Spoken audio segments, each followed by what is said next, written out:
babarin Allah mah ulah-ulah kakarak ieu aya keneh jelemana anu pernah didongengkeun ku kula teh apa jelema teu pernah ibadah ka Gusti Allah gawena ngagalian kuburan nyokotan boeh bae dijual jadi napakahna teh nyokotan boeh bae dijual jangan napakahan anak pamajikan geus puguh judi mah geus puguh manehanana wah raradutan tapi iman ka Allah iman ka Kangjeng Rasulullah Muhammad begitu manehanana muriang lain deui rarasaan panjana wasiat anak kadari kabeh abah geus lain rarasaan emak mana emak eta tuntung digigir oh aya naon tuh bah abah geus lain deui rarasaan asana abah paeh paeh mah paeh bae jajalain abah bae nu paeh mah lain kitu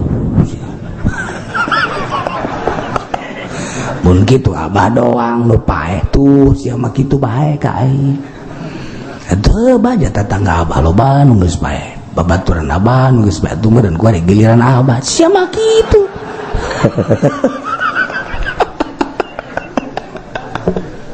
hajar daun tuh bah abah kieu ge kapan sieun jasa ka Gusti Allah sinaon tuh bah pan abah sok kade ge wejangan ti kiai naon bah di akhirat teh pan Gusti Allah boga surga jeung neraka nu bener dikasorgakeun nu salah dikanarakakeun yuk pan abah mah hirup kayaoan Gusti pan jore jasa abah mah ih sakaya aku lagi bener tuh pan siapa mabok aya di abah zina aya di abah judi aya di abah haju abah mah panapakah tegagali kuburan neangan boeh jangan apakahan masia jeung sia burung kula ieu tina boeh paingan kula kadang-kadang jadi pocong aja ku babah abah mah wasiat bae mun abah bae abah mah belum bae ibah ulah tuh ban urang mah Islam ajen belum wasiat saya ulah teh belum geus belum kumpulkeun areng-areng abah lebu-lebu abah andai kata aya tulang taleng anu encan jadi lebu tutuan ku sia kena jadi lebu haju di saat angin gede aurkeun lebu abah di luhur gunung atawa ka laut ulah satempat kena acak-acakan lebu abah emang kunaon gitu Pak pokona abah sieun jasa disiksa abah engkepan hese aya lebu mah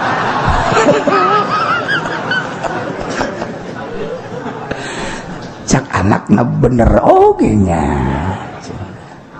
siap laksanakeun wasiat abah siap bah tak abah tenang abah geus lah cukup abah geus moal disiksa eueuh bae geus bos geus kayakinan abah geus kos kitu geus hal geus bah aya geura paeh bae je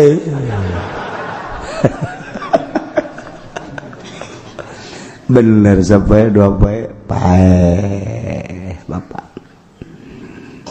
aya musyawarah anak-anakna jeung pamajikanana yang jeung mah cak mana teh abah sia mapan wasiat yang dibeuleum mak ngajupan hayang diajur-ajur lebuna aju dipicieun diaur-aur kedah ketebak angin di mana bae bener mak urang laksanakeun bela wasiat abah sia hayu geus eueuh salah dibeuleum geus dibeuleum ngerecek jadi lebu aya tulang taleng sautak saeutik ditutuan kena jadi lebu kabeh dibungkus nungguan angin aya angin gede dibawa ke gunung di aur-aur bawa di ka laut di aur-aur dibawa di ka tempat sababaraha tempat kena acak-acakan beres baralik kabeh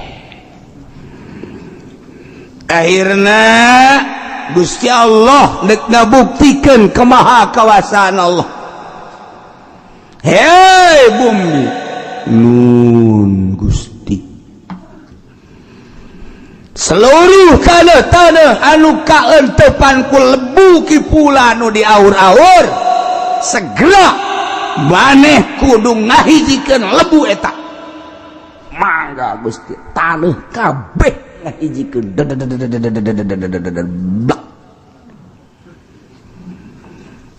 lebu-lebu nu geus kahiji jadilah maneh kipulan jadi deui tanya ku Gusti Allah pulan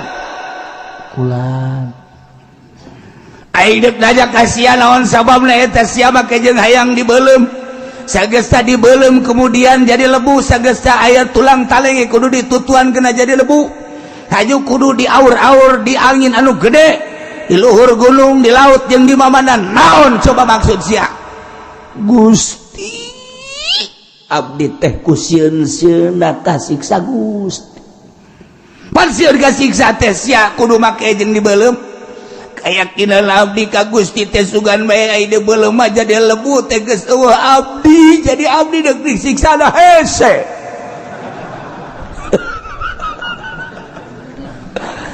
jadi sia nu matak dibeulem ya haju di aur-aur ku sebab sieun ka aing sieun Gusti sieun kasiksa aing sangat sieun abdi teh kumbung-bungna disiksa abdi mah ieu teh bener-bener ngaku dosa abdi sakolong langit nyundul ka langit ku dosa abdi tapi abdi iman ka Gusti abdi percaya ka Gusti jeung ka Rasul Gusti Rasul nu jaritakeun bahwa aya surga jeung neraka sangkilang abdi bajidor Gusti tetap sieun di ka nerakakeun maka tindakan terakhir abdi wasiat supaya di aur-aur awe Gusti teh nyiksa ka abdi ku sebab abdi percaya jasa ka Gusti pulan ku sebab sia-sieun ka aing sehingga boga tindakan kitu geus bae ku aing dihampura sia geus moal dikanarakakeun dikasorakeun bae geus ku aing Gusti nun jasa tuh abdi di kasorga ku sebab naon boga keyakinan sia jeung sia-sieun ka aing tuh jadi urang lamun sieun ka Allah nyaan sieunna dihampura ku Gusti Allah nu mantak jelema lamun nonton main bola bae eta mah teu sieun ka Allah beulem tama kecuali nyana cara tadi minta dibeulem di aur-aur geus cek ulama kuari mah deuk bajidor mah bajidor bae maling-maling bae korupsi bae zina bae los engke wasiat bae ka pamajikan aing mah pangmeuleukeun bae ngadengikeun surah ki uci kamari awe aing di akhirat teh disiksa bagas dilaksanakeun tungtungna di dunia dibeulem di akhirat dikerebekeun di neraka tungtungna disiksa dunia akhirat maksudna mah yakinna boga kayakinan anu pohara ka Gusti Allah ieu mah carita gampangeun Allah mah dikumpulkeun lebu-lebu nu geus di mamana ge dihijikeun dijadikeun urang de Masya Allah atuh tadi dage urang cai mani tadi dage urang cai mani mah atuh lamun dikeluarkeun ti peuting haju dikagelaskeun isuk-isuk haju ku urang pake sarapan ja embung sanu daek nyuruput cai mani gila nu aya tapi kan dibentukan ku Gusti Allah nu gagah jadi Mike Tyson jadi Muhammad Ali jadi Norton jadi pemain bola jadi Kempes Ronaldo jeung sajabana pohara tuh jadi politikus Jimmy Carter jadi George Bush jadi Pak Harto jadi Idi Amin apa pohara jasa eta jelema Masya Allah di samping nu bararagus para nabi para rasul keun tabah jelema-jelema anu geus dilalur urang kuari anu di pasar gawena eta cai mani anu di kantor eta cai mani eta kos kitu nu kuari jadi bupati emang bupati lain cai mani cepedut anu kuari jadi dandim cai mani eta teh kos kitu teh nu kuari jadi raja Jokowi cai mani ambean ku sia Ahok atuh cai mani sia cai mani bedegul teuing si cai mani maha kawasa Allah tina cai mani jadi urang jadi lalaki jadi awewe Masya Allah aya nu gelis, aya nu jore, aya nu kasep, aya nu jore. Cai mani kan kabeh ge. Engke bakal dikembalikan ku Gusti Allah. Sia nangjin aing tidak cai mani, ku aing dijadikeun manusia. Inna khalaqnal insana min nutfatin amsyajin nabtalihi faja'alnahu sami'an basyira. Inna hadainahu sabila imma syakira wa imma kafura. Inna a'tadna lil kafirina salasila wa aghlala wa sa'ira. Innal abrara yusyubuna. Terus dan selanjutnya. Tina nutfatin amsyaj, cai mani lalaki jeung sperma opum awewe dihijikeun. Selama 9 bulan nyana di jero rahim borosot keluar jadi si Juned kan urang cai mani urang Masya Allah dak kudu inget aing cai mani jadi kieu nang Allah engke bakal ka Allah urang tuturkeun aturan Allah tuh ulah sok sambarangan bakal bali ka Allah aslina urang mah lain nu dikadeuleu ieu lain aslina manusia mah roh anu diciptakeun ku Allah leuwih awal di alam roh awak urang mah ieu mah taneuh menang nyieut tidak turab minha khalaqnakum ti taneuh aing nyieun sia wa fiha nu'idukum aing bakal ngabalikeun deui ka taneuh ti taneuh ka taneuh urang kasep tinggal kasep kubur jore tinggal jore kubur gelis tinggal gelis kubur nu jore mah geus hirup kene ge kubur bae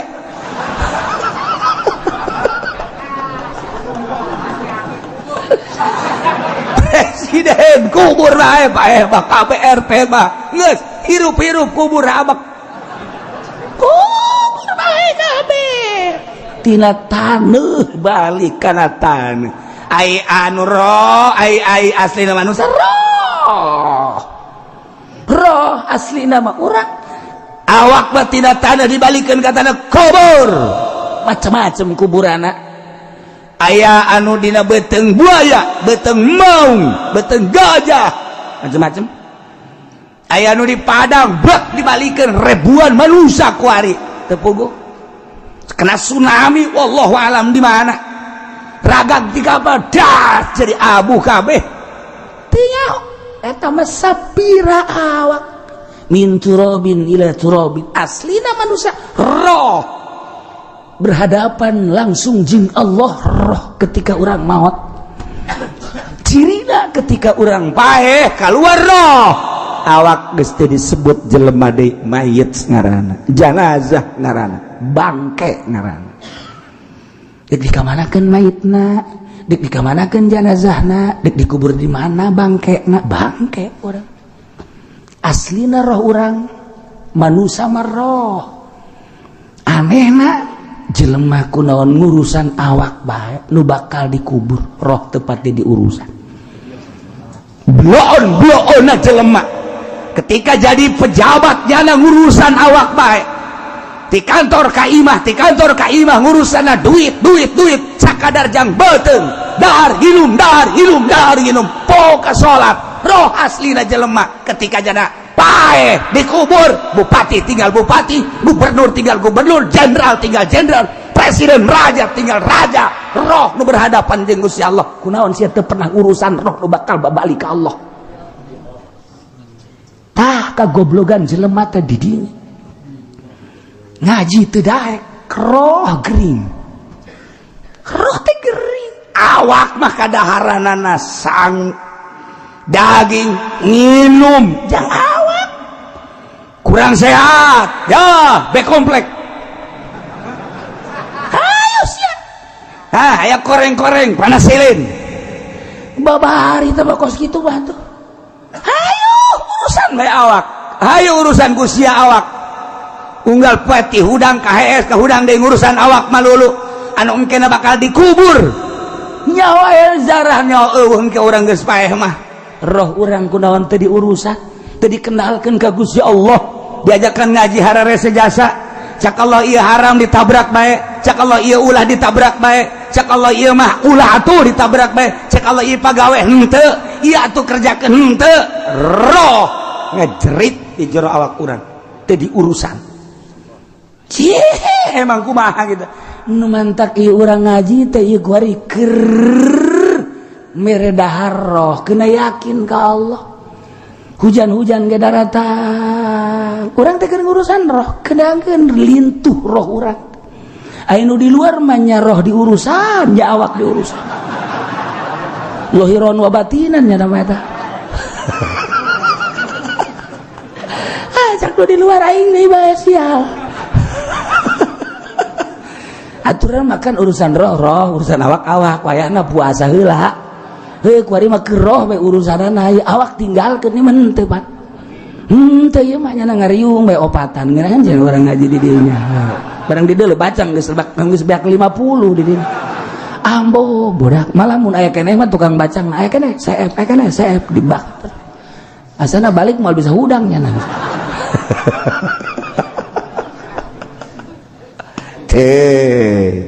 Babarieu ieu ge pae 70 satu hari satu malam yaumun wa lailatun dipertayakeun kunaon make jeung disiksa Gusti. Qala Ibnu Abbas, cek Ibnu Abbas nu mantak disiksa li annahum lam yuzailu qaumahum hina abadul ijla. Bongannyana teu pernah misah ti kaum anu nyerembah kana anak sapi. Bongannyana teu pernah mentolelir ka jelema anu inkar. Bongannyana teu pernah dakwah. Cicing gue nyalamatkan diri saat batur munkar, saat batur inkar, saat batur maksiat, saat batur nyembah ka pedet nya nama nyalamatkan diri bae geus ka Gusti Allah eta teh bagus tapi disiksa bae tetep ku Allah. Ieu hesena jadi kiai di dieu ngomong salah teu ngomong salah.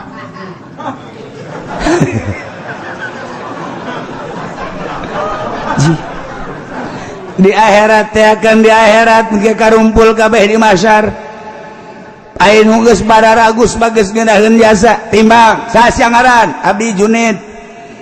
Digali salat puasa nang di saha sia ieu salat puasa nang di kiai. Ha bagus. Mana kiaina? Kiai Abdi bagus. Gas surga. Ngeunah.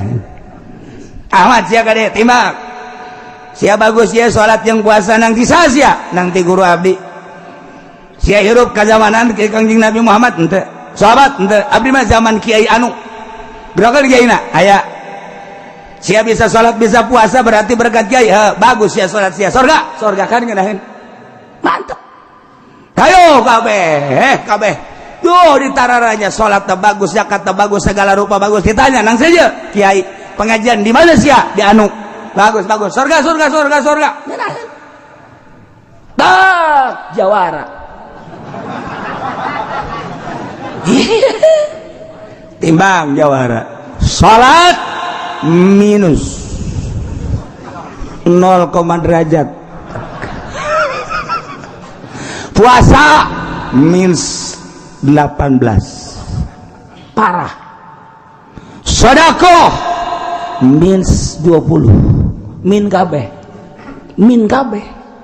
peribadatan puasa zakat salat minus Masya Allah main simpong wow 100% bener remi mantap rolet mantap kasino mantap domino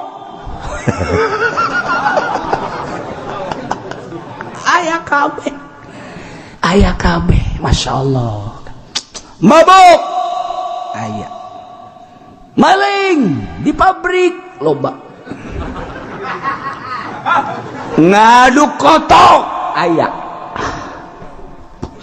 jawara saya ngaran prengki abdi nang saya ngaranan prengki lah nyaunang saya loba kata abdi mah prengki Predi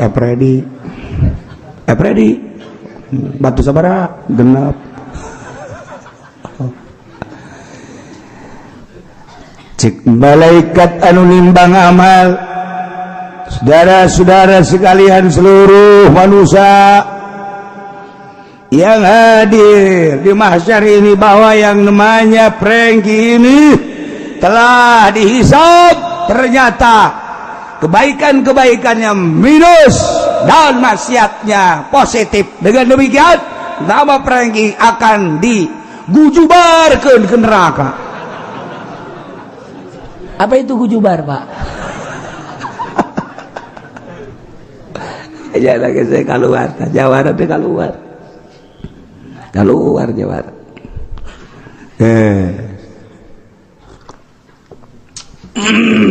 Barang keluar, malaikat.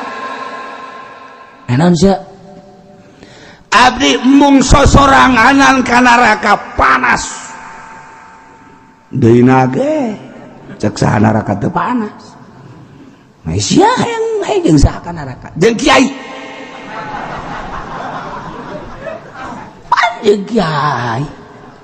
Kiai panggil ka dia, Kiai panggil. Abdi mah geus jelas ka neraka, tapi abdi hayang bareng jeung kiai. Cek malaikat atuh lain bareng jeung kiai, kuduna jeung para jawara deui. Sia babarengan jeung tukang jimplong, tukang remi, tukang eta kuduna jeung eta. Da eta mah jelas teh mah geus teu kudu diteangan engke kapanggih neraka. Pinter kan jawara mah ngomongna pinter. Nu kos kitu mah engke ge araya, engke ge sasalaman ke di neraka kabeh araya. Ieu mah kual banyak kiai. Endek naon sia jeung kiai mah jeung moal ka neraka. Henteu, panggil heula kiai, panggil ka dieu. Sia zaman kiai saha?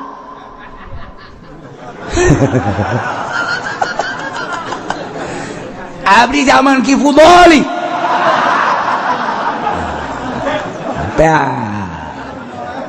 Ki Fudoli geus geter-geter. Wah, aing ka neraka oge cek teh. Apa aku jawara. Sial-sial ting nasib aing cek teh. Ciut Ki Fudoli di dieu. Cek Ki Fudoli ulah kula bae atuh. Jangan bareng jeung kula Ki Nurjaya aya. Ki Wahab aya, cek aja loba kiai kula bae henteu. Cek nyana kula nu deukeut ka imahna imah Ki Fudoli. Aju datang. Iya Ki Fudoli da, bener. Naon si jawara. Nah. Bareng jeung kula Ki Fudoli ka neraka. Engke heula masalahna naon heula. Sak malaikat naonnya. Tuh, ieu mah tulisan Ki Fudoli nama aya tah. Salat bagus, puasa bagus, zakat bagus, haji bagus, umroh bagus. Sanajan nya ngariung sok yang berkat tapi dah geus dihampura tah mah geus mah dihampura. Ieu mah bararagus sakeuna teh tuh. Ayo, ieu bararagus. Ieu naon deui? Aya keneh. Aya ke malaikat sing jeli atuh. Jawara mah sial bae di akhirat ge tolol jawara mah. Sokos di dunia bae ngotot bae jawara mah. Ngotot aya naon ieu sia jawara? Kieu malaikat. Kula memang sadar tukang kitu bobok tukang tarok. Kula kan tukang ngadu kotok di tukangeun imahnyana. Tapi kunaon nyana teu pernah ngalarang kula. Kula diantepkeun ku nyana nafsi nyana ceramah ka batur, nyana ngaji, nyana magahan santri ngariung, kula ngadu kotok ditungtungan imah lah kahalangan sababara imah, tapi kula diantepkeun bae teu pernah dilarang. Nah, ku gara-gara nyana teu pernah ngalarang, kula terus ngadu kotokna dengan tidak pernah melarang, hijikeun jeung kula ka neraka. Waduh. Cek Ki Fudoli sial-sial teuing nasib aing cek ya nasib aing jadi kieu. Tanya deui Mail sia Ki Fudoli emang bener henteu pernah ngalarang? Henteu. Emang kunaon? Sieun kula kanyana sebab dia nama jawara bae. Kiai mah pokona mah tugasna ngalarang. Urusan kabelah dituna dek nurut dek tenurutkan lain urusan kiai. Aing main gapleh diantep, aing main remi diantep, aing mamawa imah ka imah hareupeun nyana lewat kunyana diantep aing adu kotok diantep aing nuntut ka pangeran dengan nyana ngantepna ka aing tetep kudu bareng jeung Ki Pudoli ka neraka jahanam. Aduh cek Ki Pudoli aya-aya bae akhirnya bebe ka Gusti Allah Gusti kumaha ya hijikeun tetep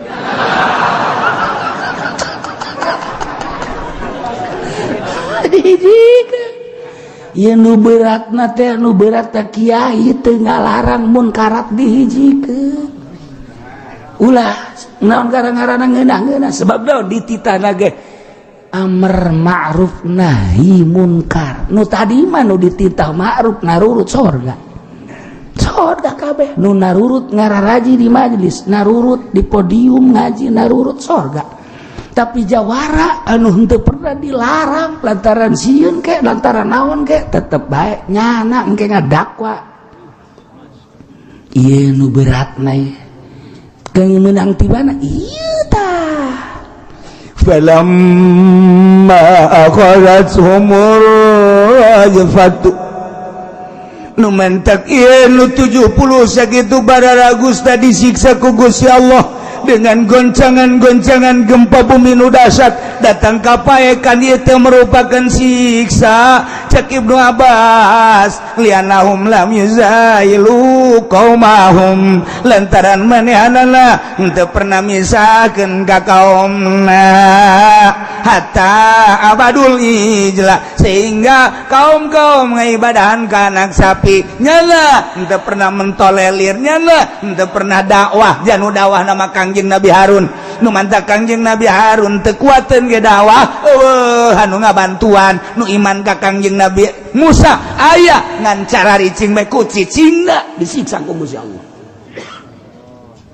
berat nu mantap ulama ngocoprak bae ge sabodo nyaritakeun pamarentah korupsi kajen teh nyana benduk aing moal kebal hirup di dunia nyanana ge bakal jadi sampah masyarakat jeung teu aing mah dibenduku nyana aing mah nyaritakeun kredit haram deuk di dieu nya deuk henteu pokona mah asal nyaritakeun we hukum ti Allah kredit ala kos kitu teh dua akad haram deuk ditentang ku kiai desa bodoh deuk ditentang ku nu kredit los lantaran engke di akhirat aing engke kunyana bakal didakwa hai ji kita mangke kaman lemon nu kredit diasupan ka neraka bus asup ka neraka begitu diasupkeun ka neraka nyana ajol-ajolan saya abdi Haji Pendi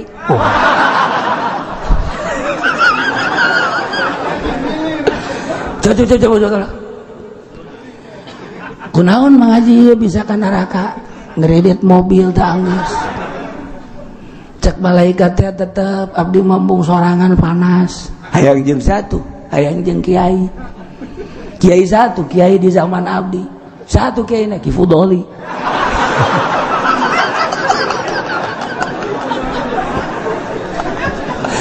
kunaon tuh ieu Haji Bani pake jeung hayang kiai atuh ngahiji bae jeung nu para kredit deui tamatu geus teu kudu dicaritakeun ka parangih ge di neraka ieu mah abdi mah hayang jeung kiai bae emang gulon sebab abdi ngredit teu pernah ditegor-tegor ku nyana malah nyana nginjeman mobil bae ka abdi sakieu Ki Pudoli bener kunaon atuh Ki Pudoli eta teu pernah jarekanan atau teu pernah nganasehatan butuh abdi sekali-sekali nginjem ke mobil nyana cek Gusti Allah hijikeun habek ngagujubar kabehan tuh kan ai kitu mah geus nyaritakeun haram begitu aya nu nungtut Ki Uci cenah eta kudu dihijikeun cak nu ngredit ya emang ulun sebab kula ngredit teu pernah kitu ditoel-toel ku nyana ke jamaah heuh tidak boleh sademo ke di ditu deh aing ngadenge nyana nyaritakeun haram kredit aja sia kredit aing mah ngredit terus jadi nyana anu ka neraka aing mah aman Ki Pudoli doang nu ka neraka dipimpin ku Haji Pendi ya nah iyalah urang ketika aya munkarat nu mantap kula mandek bawel bae kajen teuing dipake ka bendu ge kajen ketika aya kiai dibere duit ku pemerintah nyen proposal eta teh duit haram kajen kula mah di benduan ge sebab eta teh lain jang kudu pondok pesantren eta mah duit ti APBD jang masyarakat eta mah duit rakyat getih eta teh lain kudu dibangunkeun ka pondok pesantren lain kudu jang masjid. Nah didinya lah kula mah sok ngomong bae kiai-kiai anu ngajukeun proposal eta teh lain kiai nu kos kitu mah penjahat berlabel kiai cenah bendu jeung teuing kula mah di bendu ge geus siap jasa hajo engke di akhirat nyana dipanggil kula geus ngomong kitu bae geus di mana sih cenah letak haramna mun hayang nyaho mah lamun yayasan ngajukeun proposal teh 100 juta anu turun mah 50 juta bocor 50 juta malah aya nu ngeri aya hiji proposal ngajukeun 500 juta di pondok pesantren kemudian DPR anu nandatangani DPR anu ngabantuna begitu turun 500 juta dibikeun ka pondok pesantren yayasan nama 150 juta berarti tekor sabaraha 350 juta emang aing teh nyaho jasa lillahi ta'ala Allahu akbar per detik ieu nyaho jasa jelema nyaho yayasan nyaho DPR anu memperjuangkeun age insyaallah nyaho jasa insyaallah nyaho jasa haram eta DPR nanu jelas geus haram jasa korupsi nyana ngajukeun haram memfasilitis tuh siapa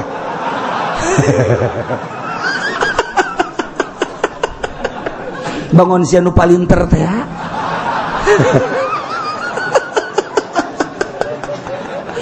jasa eta kakarak hiji encan dicaritakeun nu samiliar encan jauh ieu hanya di Kabupaten Tangerang nyaho insyaallah kulanya DPR ge nyaho yayasan ge nyaho cenah kiai kok bisa nyaho kitu emang gaib tanah panyanana bebeja kae sabaraha yayasan nu bebeja lantaran kan nyerian ngajukeun sakean turun sakean ngajukeun sakean turun sakean kumaha cenah ieu kula jih itu kumaha cak DPR teh goblok jasa si bebeja bae ka kiai ucita tolol teh teh jadi bae nyanyahoun sia tah aing nu tolol bego ji urang adu tolol jeung sia ayo kula mah bawel kajen abe naon di akhirat aing aman maneh geus sakala rupa geus dicarita-caritakeun korupsi geus dicaritakeun urusan yayasan geus dicaritakeun proposal geus kredit geus beres begitu di sidang ku malaikat haja uci siap maneh pernah nyaritakeun tentang kredit sangat siap coba salah satu saksi Haji Makmun. Emang Haji Mamun aya lamun teu undangan. Aya jada. Jauh dua teh kula dicaritakeun we jarang ngaji di zaman abahnya nama. Ti baheula nya nama ngaji zaman Haji Meme, Naib Meme teu jana eta kolot-kolot kula gesok neuleukeun ke zaman gagah. Disuud teh zaman eta. Eta araya keneh tinggal hiji dua deui, moal kebal deui teh ge. Iya, itu kalau jauh kiai haji teh nyaraos etikan pan meureun ngajina pakai sepeda pakai motor gelas etik nyaho jadi si A si B si C si sa haji ahadu nyaho sok haji terus kabladi terus dipicung ka dieu nyaho atuh ki soleh baheula masuk ngaji kabladina mah teu barang asup Golkar aju teu ngaji jajan nyararaho terus digemborna ki Muhtar atuh nyararaho aja terus detik teh nyaho sa nu nyaho atuh mantap Haji Makmun kula sok diomong bae beusi Haji Makmun kula eta mah nyana mah titipan abah ngaji ti baheula nyana mah datang ka kuari muriang bae saksi jabat tuh 1 2 pernah kamu nyinggung korupsi terhadap pemerintah sangat Pak bahkan dari mulai papan atas sampai papan buruk, Pak. Saya jelasin. Satu persatu kalau dijelasin mulai dari Abu Rijal, Bakr dan lain sebagainya saya tahu.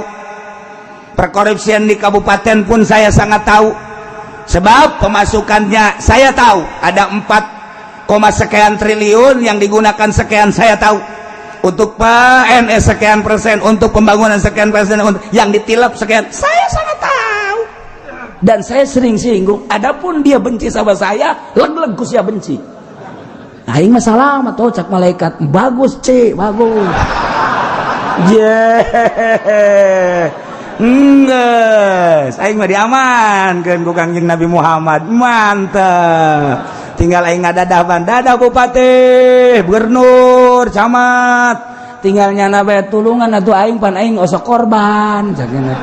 Korban duit siapa? Duit pemerintah. Duit pemerintah nonsen. Namun duit sia hayu tah mandak, lamun ka masjid duit pribadi terima, lamun duit pemerintah ulah.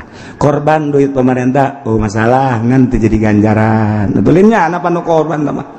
Atulinnya anak nu korban tah mah. Ngan sakadar referensi doang emang korbannya lain atuh jangan duitnya mah saeutik. Malah mah keluarkan korban 20. Tapi nu keluarkan 15. 5 lagi kemana yang 5 lagi?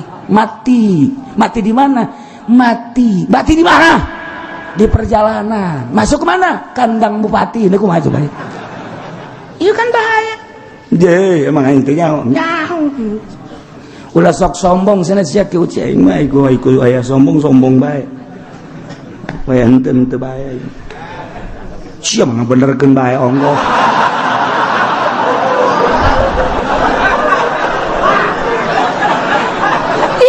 Abeh naon di akhirat aman, di dunia moal kebal carita-caritakeun ku aing alah geus segala rupa dicaritakeun. Oh mun nyaritakeun kelas MPR kelas DPR emang teu nyaho jasa insyaallah jauh emang kiai bisa nyaho kos kitu atuh aing sekali-sekali asup ka ditu asup ka DPR aju maksudna kadeula dan tentu aing teh mau jadi jurig sekali-sekali jadi jurig.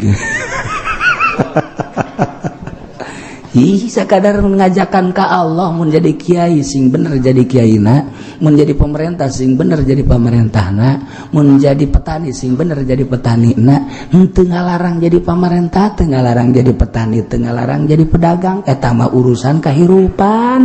Tapi sing jujur sing adil moal kebal urang bakal datang ke Allah. Urang kiai ditugaskeun ngalempeng-lempengkeun ketika henteu noel cara tadi kabawa ku jawara Kipudoli musruh.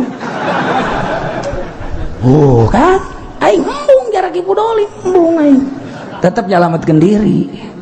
Medak anu ngadu kotok ku aing didatangan. Dai seueur sok ngadu kotok bae atuh menang teh le menang. Ade sit aing.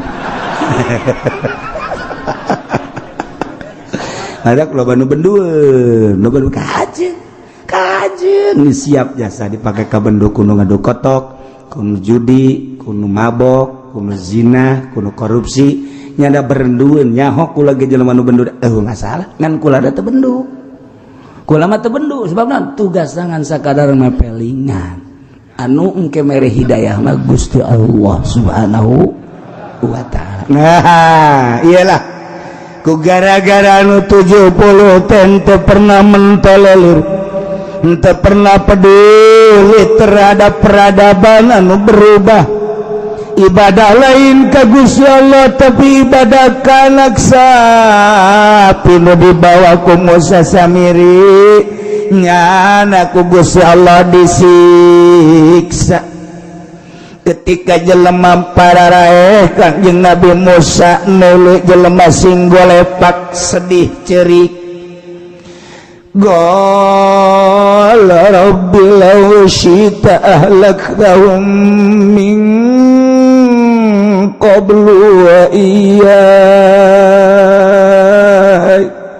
Cek Kangjeng Nabi Musa Gusti Pangeran Abdullah syi'ta lamun Gusti kersadek narusak ka hamba-hamba Gusti nu 70 dek di maotan dek disiksa atuh alag taum mingko blua iya maninggal Gusti ngarusak memeh keluar abdi di negara Mesir ke Gunung Tursina wa iya jeung abdi atuh kamari bae abdi siksa ulah geus datang ke Gunung Tursina disiksa mending waktu keur di negara disiksa kabehan liu ayeuna Banu Israil zalika walayatahimuni abehnya na langsung neuleuh ka umat-umat kaum-kaum Bani Israil disiksa ku Gusti Allah wala tatahimuni sehingga manehna nanti aya penyurigaan kasim abdi Gusti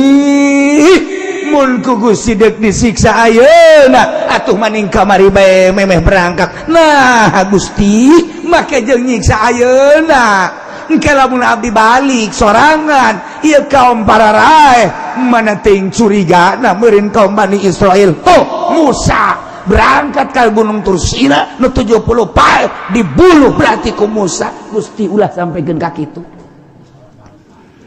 ulah sampai ka kitu Gusti law syi'ta ahlaktahum min qablu wa iya atuhlikuna bima fa'ala sufaha minna apakah Gusti maehan ka kami sadaya ngarusak ku pagawean-pagawean kalakuan-kalakuan anu diperbuat ku jelema-jelema nu bodoh ku gara-gara nyana nyembah pedet ku gara-gara pindah pangeran sebagian kalari itu kemudian kami disiksa kabehan atuhlikuna bima fa'ala sufaha minna nu dimaksud Gusti atuh ulah ku gara-gara batur nyembah ka pedet abdi disiksa ulah Gusti hamzah nalil istiatab maksudna menta kadeudeuh jeung kanyaang Gusti anu nyembah ka pedet bae anu inkar bae ku sebab manehanana inkar dosa-dosa jana kok siksana dibikeun ka kami Gusti atuh kami masalametkeun bae Gusti deudeuh jeung nyaahan atuh Gusti ulah sampekeun batur nu nyembah ka pedet ku Musa samiri diajak kaju kami anu disiksa ieu di luhur gunung atuh likuna bima fa'ala sufaha minna in hiya illa fitnatuk teu aya ieu mah sakadar cobaan cek Gusti aing teh nyoba Musa ketika maneh munajat ke Gunung Tursina mukalamah jeung aing kaum-kaum teh dicoba ku aing ketika ditinggalkeun ku anjeun sebagai pembawa risalah ieu teh kaum deuk dicoba ibadahna aing teh nyieun Musa Samiri aing nyieun kaistimewaan kabisa Musa Samiri nyieunlah tina perhiasan kaum Kipti emas perak jeung sajabana dihijikeun dijieun anak pedet sehingga anak pedet bisa nyarita bisa ngomong bisa sasada bisa mukalamah ku aing dicoba manusia kaum ngagelok atawa henteu nang aing nyoba iya illa fitnatuk tudillu biha man tasya wa tahdi man tasya ulah bingung Musa ulah bingung sebab urusan aing nyoba tah cek Kangjeng Nabi Musa horenganan eta teh fitnah teh cocobati Gusti teh tudilu biha man tasya nyasarkeun ku cobaan eta teh ka jelema nu dikersakeun ku Gusti deuk disasarkeun wa tahdi man tasya jeung ku Gusti nu deuk dituduhkeun mah dibere pituduh horenganan eta teh kabeh nang Gusti khususna di zaman Kangjeng Nabi Musa umumna di zaman urang timbul berbagai permaksiatan teh tuh gereja nang Allah hakikatna mah deuk nyoba ka kaum-kaum muslimin mukminin Kabupaten Tangerang coba sia ayana gereja di dinya belok apa moal dibangun kelenteng hakikatna mah nang Gusti Allah jamaah makhluk Gusti Bupati teh menandatangani gereja, menandatangani kelenteng dan lain-lain sebagainya, menandatangani pihara. Eta teh kapan makhluk aing bupati, urusan bupati dorakana eta mangke di akhirat. Ngan aing dek nyoba ka kaum di Kabupaten Tangerang belok moal. Aing nyoba melalui perekonomian Yahudi, didominasi ku Yahudi, timimiti Matahari, Sabar Subur datang ke Indomaret, Alfamart, iyalah kabeh teh ala Yahudi. Kemudian di toko-toko elit BSD misalnya didinya geus tertera seperti di Abu Dhabi, di Dubai, di luar negeri, minuman keras timimiti nu leutik datang ka nu gede. Nang aing cak Gusti Allah melalui hamba-hamba aing anu murka, ngan aing dek nyoba ka kaum-kaum Kabupaten Tangerang khususna ngagelok moal. Tempat prostitusi loba jasa, di Citra loba, di kawasan Ambalaya berbagai kelas ngampar, kelas misbar, kelas itu leangan kosong, kelas hotel, motel dan lain sebagainya. Eta teh pada hakikat babakan nang ai. Emang nang saha nang ai melalui jelema-jelema biadab duku aing diciptakeun. Ieu teh jang nyoba ka anak-anak muda di Kabupaten Tangerang khususnya. Jang tokoh-tokoh saha anu dakwahna kenceng, anu ngalarang, saha pemuda anu bisa mempertahankan akidahna, saha jawara anu kembali tina lembah-lembah hitam kemudian ke lembah putih. Saha lamun henteu dicoba kitu moal kanyahoan mana kiai nu gagah jeung mana kiai nu henteu gagah. Lamun teh dicoba model kitu mana pemuda anu kuat akidahna jeung mana nu teu kuat. Lamun teh dicoba ku aing ku hujan moal kanyahoan ku hujan mana nu ngaji mana nu teu ngaji. Cobaan sarua bae. Ternyata begitu dibere hujan 70% ngaringkuk di imah. Cobaan sakilang nu ngaji ka dieu ge henteu murni nu tadi teh lantaran nyana embung kampange jeung polisi sakitu. Teu cenah kiai yang mah murni rek ngaji. Teu mah geus mah urusan nyana jeung Allah. Aing mah keur ngomong bae teh urusanna. Ya kanyawan ieu beungeut anu merengut jeung nu henteu mah. Coba terus engke gitu bae berputar, dunia ini berputar. Engke aya jelema naon kitu ngaranna itu jelema nu duga lah. Engke ditimpali deui ku Gusti Allah jelema anu Gatot Kaca, datang deui Arjuna, datang deui Samyaji, datang deui kitu Cepot, datang deui engke ka dieu si Gareng, datang deui ka dieu si Semar, datang deui terus Kombayana. Woi datang deui pan cenah kiai nya rokok sekarang itu. Tuh dang disiap aing ge nyaho teh. Datang tuh. Atuh kitu bae terus bae. Datang zaman Soeharto jel Gus Dur lawana.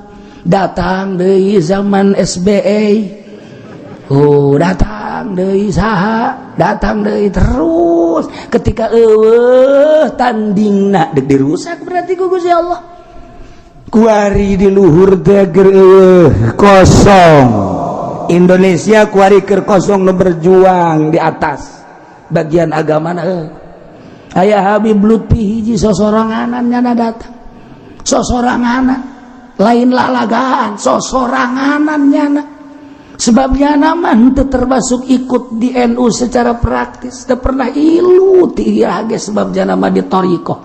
Tapi nyana ingin memperjuangkan agama. Nyana mohon perlindungan ketika kamari multaqo datanglah sababaraha menteri minta di itu rekomendasi presiden, alhamdulillah merekomendasi. Datanglah di Turki, datanglah di Maroko, datanglah di Baghdad, datanglah di Malaysia, datanglah di Amerika, datanglah di Tunis, datang dunia kelas. Nah ieu teh naon ieu deuk nyaritakeun negara anu keur carut marut. Indonesia khususna umumna dunia Islam cuma cerita kabeh nyaritakeun bener. Organisasi ieu nyaritakeun pangbenerna, organisasi ieu nyaritakeun pangbenerna, organisasi ieu nyaritakeun pangbenerna. Di antara organisasi kitabna hiji sarua bae Al-Qur'an, tapi kenapa tidak pernah menyatu? Eta nu deuk diobrolkeun di Multaqo teh.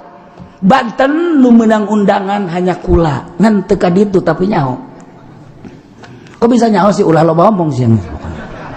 Kalau lo pesantren hanya babaraha pesantren, mesti nama orang NU nu aktif tapi ente. Hese nyaritakeun anak kuari carut marut. Dek mempersatukan bangsa jeung negara, agama di jerona. Minimal ulah coplok ieu teh sabaraha provinsi. Kahiji. Nomor kedua, ulah terlalu ngarasa bener sorangan. Coba kita duduk bersama. Matak laun coba iya dijadikan Irak geus porak-poranda, Suriah geus porak-poranda, Yaman porak-poranda, masih terus Yahudi bakal ngarusak berbagai negara. Indonesia sangat diperhitungkan untuk dirusak, tetapi Amerika membaca sekian lama dikristenkeun kok tidak berhasil, sekian lama diwahabikeun kok tidak berhasil. Melalui organisasi, melalui partai PKS, tetapi sangat kuat. Ada apa sih? Entah sembarangan. Ternyata ditinggali aya sabaraha sih ulama nu kuat di Indonesia. Urang mah teu pernah mendeteksi sampai dinya. Amerika mah sampai kadinya. Siapa di Jawa Timur, siapa di Jawa Tengah, dan siapa di Jawa Barat? Emang entah diteliti. Iyalah kuari teh dihijikeun tak hanya sorangan mau main. NU sakitu ayana, FPI emang geus kos kitu motifna, HTI atuh emang geus kos kitu, Hurud kos kitu. Henteu salah kabeh ge, tapi teu pernah bersatu. Ketika tidak pernah bersatu, amun ditumpangan kunyana jadilah perang. Maka kaum Torikoh kuari bangkit deui. Yuk urang kumaha carana untuk mempersatukan bangsa jeung negara supaya urang teh memiliki ieu negara urang Nusantara Indonesia teh milik bangsa Indonesia. Mulai ahli-ahli Torikoh dararatang ku hari teh ka tokoh kadi mah dicaritakeun teh sampai ka gubernur sampai ka presiden sedang mengkaji siapa sih ahli Torikohnya, siapa sih tuh nu mantak kula sok nyaritakeun gitu teu sambarangan. Bisi engke aya di MPR aya kula di ditu kadeuleu ulah kaget. Tuh siapa sok teu percaya bae ka aing heran mah. Lain lalagan. Masya Allah. Kuari mulai dihisap Indonesia. Oh, ternyata pola pikir Indonesia berlai, sangat luhur, sangat maju, sangat dominan. Sebab telah membahas bukan Indonesia saja, membahas Suriah, membahas Baghdad, membahas Yaman, membahas Turki, membahas negara-negara ASEAN. Terus bagaimana cara menyatukannya? Geus kaambil kuari ku Amerika. Maka NU ikut main, Kiai Hasyim Muzadi ditonjolkan kembali. Yeay, nu mentak ge, ulah macaan koran bae. Ulah delian TV bae, lamur mata sia. Mana kan ngaji ku aing di bejalan ku ari. Sebab nu bergerak ti baheula Torikoh. Kemenangan Baghdad di tangan Torikoh, kemenangan Indonesia khususnya Banten di Torikoh. Ki Hasyim Asy'ari melalui Torikoh, Yaman melalui Torikoh, Suriah melalui Torikoh. Ketika geus acak-acakan Torikoh, sebab berjuang tanpa Torikoh.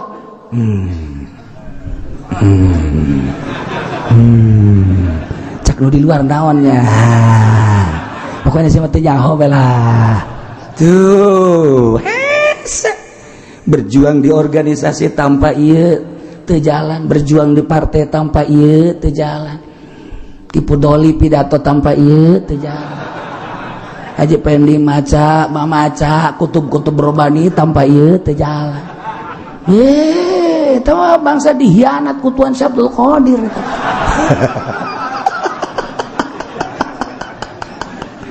Tuh. Tetapi ketika ahli thariqah numbus bergerak ngaji lillahi ta'ala, ceramah lillahi ta'ala, dakwah lillahi ta'ala, di organisasi lillahi ta'ala, di partai lillahi ta'ala, melangkah dengan pasti lillahi ta'ala, gugur di medan laga karena motif lillahi ta'ala, ridho Allah. Aku hari mulai set aya naon karak sapotong tak cerita ta. Karak sapotong ta. Waduh, geus jam 10:30. Karak sapotong ieu mantep jasa ieu. Lantaran ieu deuk nyaritakeun Nusantara ieu mah. Lain lalagaan ieu mah. Bakalna saha ieu nu jadi pelopor engke. Saha nu jadi pemersatu engke bakal. Sebab naon? Sebab ti Gunung Karang geus turun informasina, ti Gunung Kencana geus turun informasina, ti Gunung Gede geus turun informasina, ti gunung nu aya di Jogja, gunung geus tarurun, tuh di Bima anu henteu pernah bisa kataekan ku jelema tanpa melalui kuncena geus turun. Nyaritakeun naon ieu sarua? Nyaritakeun kebahayaan Indonesia. Lamun geus tarurun nu ku sakararitu mulailah da turunakan ka ahli thariqah nu kos kararito mah beda deui nu turun ka Haji Pendi kan juri nu turun kamang nu turunanna teh bangsa kuntil anak nu turunan atuh ieu mulai ya Allah ya Rabbi. Nah nu mantak aya naon di Indonesia kok bisa jadi kuat kieu. Amerika ge kaget. Masya Allah. Tuh. Atuhlikuna bima fa'ala sufaha'u minna in hiya illa fitnatun. Fitnah, cobaan. Aya naon bage cobaan. Ketika orang magahan ngaji kiai, sapira kiai tamat SD ge henteu. Haju tamat nama SD ijazahna ge geus didaharayap. Sapotong eueuh. Begitu datang partai Golkar nyana ilu kiai goblok. Kurang gede gob. Sia ta nu neruskeun. Sakola henteu naon henteu ilu di partai. Geus kumaha tuh? Ngadoakeun kiai mah, ngadoakeun ulah ilu sebab mun ilu mah kabere asal geus kabere moal beres. Ngadoakeun mah mudah-mudahan kabere bae. Udah bener tolol kabeh. Asal geus ilu kadinya parem. Asal geus ilu kadinya parem. Geus teh diakui deui. Ku ari nu diakui kiai teh kapan kiai salapi. Ketika jelema nyieun pondok pesantren modern, santrina 5.000 10.000, bagus. Salah henteu. Yang perbandingan sangat bagus jeung sangat dominan. Bahasa Arab bisa tidinya, bahasa Inggris bisa tidinya. Bisa jadi bupati jebolan pesantren modern sangat. Tetapi ketika nyaritakeun ibadah eueuhna naonna, tur kiai nu pondok pesantren teu diakui masyarakat bawahnya kiai. Teu kabeh. Ku muridna doang tuh kiai aib masyarakat mah teh nyebutkeun kiai. Tuh siapa yang serikeun heran. Tapi kiai pondok pesantren salap mah nu kuarina dihina barang datang bae ka lembur mulai tad kemana tad. Kiai sorangan nyebut ustad masyarakat geus ada kebelan heuy kiai mana kiai. Nang saja nyebut kitu nang Allah. Kebelah dituna. Woi mama nukan kemana?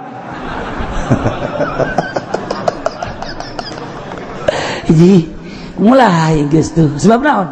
Sebab ai kiai modern mah kapan aya sekat jeung masyarakat teu diaku kiai ku masyarakat tapi kiai salap mah kiai ulang henteu ka mana henteu aduh kiai mah tuh naon penting ngariung oh ya siap ngariung geus menang dua poe kiai hampura kunaon abah kula paeh pangmandiankeun siap yang isim didinya kieu didinya kiai nu mandian geus beres di mandian kiai bungkus si kiai kiai salatan ku kiai siap kiai jauh sasa panggul habak siap gitu kiai mah aduh emang geus kos gitu apa teu mau kos di masjid kiai nongkrong trong kiai zohor ngadaguan jelema eueuh kapan azan panjana Allahu akbar Allahu akbar Allahu akbar Allahu akbar beres sugan aya masyarakat datang eueuh keneh bae geus salat ratib eueuh keneh Allahu akbar asyhadu an la ilaha illallah asyhadu anna muhammadar hayya 'alas shalah hayya 'alal qomati shalah qad qad Allahu akbar la ilaha illallah Allahu rabbah eueuh keneh bae salat ka ibarat sorangan bae usolli fardhu zuhri arba'a rakaatin imaman lillahi ta'ala cak anu tatangga weuy makmum mana ulah ngomong Allahu akbar geus beres sugan rakaat kadua anu datang kan lumayan geus teu kudu niat deui maksudna geus lamun niat imaman ke rakaat kadua datang kan geus teu kudu niat jadi imam deui kan ngeunaheun sugan rakaat ka sugan atuh keur tahiyat hating datang ka tahiyat eueuh Assalamualaikum warahmatullahi alhamdulillah geus beres lah sugan keur wiridan datang datang ka balik sorangan diborong punya mantaknya kebal-kebal macamnya dijual baik itu kok aing masih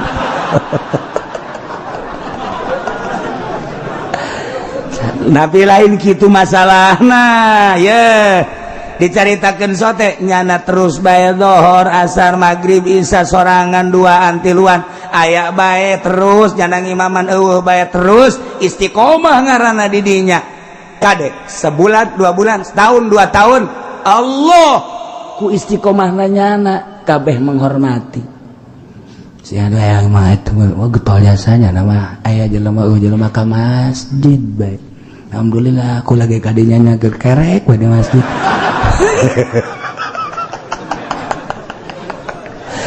kebal-kebal diakui masyarakat coba kiai modern malah ya sebab naon beda niat nage ke waktu mondok nage hayang bisa ibadah henteu hayang jadi ustad teu hayang jadi kiai hayang bisa ibadah atuh geus we kuari wudu bisa salat bisa ibadah Allahu akbar teh kudu aya batur atuh ibadah mah Allah niat di pondok nage endek ibadah aing di pondok pesantren modern mah niat nage susuganan aing geus boga ijazah mah ke ditarima jadi lebe mudah-mudahan jadi amil jadi depak ya emang niat pakai kos gitu jadi kumaha tuh teu kumaha eueuh nu salah sugan disalahkeun lain lamun pondok pesantren modern atuh deuk saha nu maju kemajuan dunia terletak pada pondok pesantren modern kemajuan ibadah di pondok pesantren salaf ulah silih salahkeun ulah sia mah sok aju nyalahkeun ka aing lain ngan di pondok pesantren modern mah moal jadi wali moal sakitu doang pondok pesantren salaf hese jadi wali itu komo nyana moal jasa moal sebab naon ta'alluqna hate tuh anu lah pokor lawa ya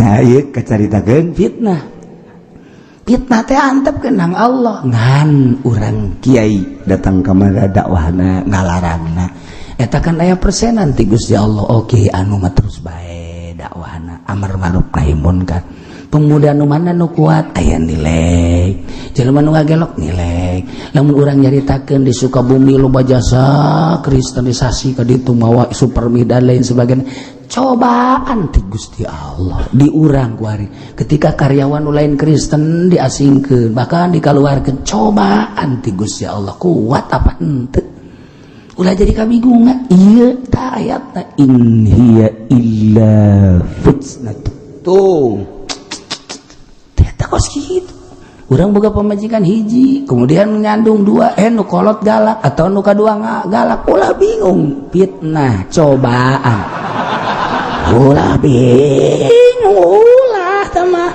engke ge kolong sorangan tamah atuh kayana tanggung kolong 3 ayo geus tanggung kolong 4 geus opat teu bisa baliknya na.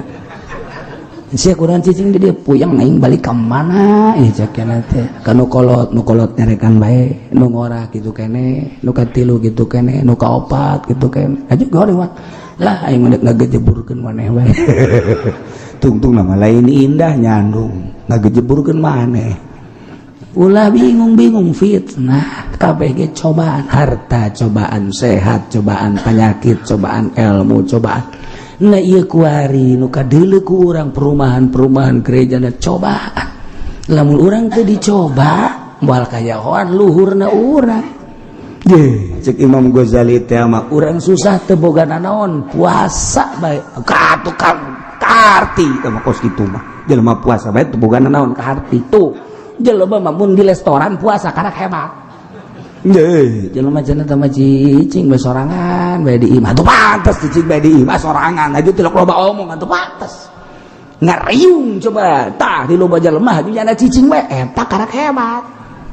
Ye, atuh cicing bae di imah di kamar berarti loba omong atuh pantes bisa teu kabeh ya kos kitu mah. Teu, je.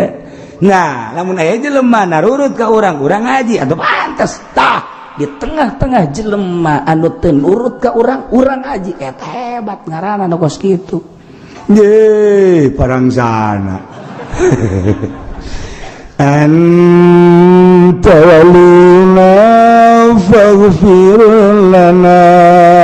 Oh Gusti terenganan nurunkeun cocoba ja Gusti anu nyasarkeun kanu ku Gusti rek disasarkeun nuduhkeun kanu ku Gusti nu rek dituduhkeun atuh sadaya-daya orenganan tama mutlak badu Gusti atuh Gusti abdi tadi cumarios ka Gusti lawasita halak tahu min qablu wa iyai hampura Gusti faghfir lana Gusti muga ngahampura ka abdi sadaya warhamna Gusti muga ngarahmatan ka abdi sadaya bere hampura bere kadeudeut da Gusti mawa anta khairul ghafirin Gusti mapang bagus-bagus tanu ngahampura lantaran makhluk mah ngahampura kadang-kadang aya tumpanganana aya tungganganana aya udang di balik batu daek aing ngahampura ka sia asal anu ku aing nu mantak dihampura sebab sia mah anu Allah mah tanpa aya unsur-unsur mere hampura jeung rahmat tanpa aya gorod-gorod nu lain iskuning Allah mah mun geus kahampura ngahampura bae mun geus karahmatan ngarahmatan bae kitulah hararudang deui dihampura ku Gusti Allah. Masya Allah, mudah-mudahan urang kabehan dibere kuat nandangan fitnah ti Gusti Allah, dibere teger sakilang fitnah ambalaya, dibere akidah urang mantep ka Gusti Allah, bisa ibadah ka Gusti Allah dengan mantap, dihijikeun jeung para wali-wali Allah, dihijikeun jeung ahli-ahli Allah, diberi pangampura jeung rahmat Allah bibarakati ummul Quran al-Fatihah. Bismillahirrahmanirrahim. Alhamdulillahi rabbil alamin arrahmanir rahim maliki yaumiddin. Iyyaka na'budu wa iyyaka nasta'in shiratal mustaqim shiratal ladzina an'amta 'alaihim ghairil maghdubi 'alaihim waladdallin.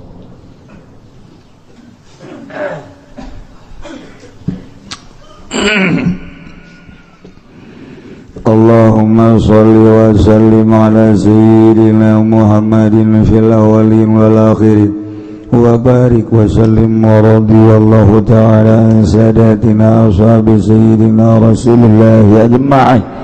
Allahumma hdina siratal mustaqim اللهم اهدنا الصراط المستقيم اللهم اهدنا الصراط المستقيم صراط الذين أنعمت عليهم من النبيين والصديقين والشهداء والصالحين وحسن أولئك رفيقا ذلك الفضل من الله وكفى بالله عليما وصل وسلم على جميع الأنبياء والمرسلين والحمد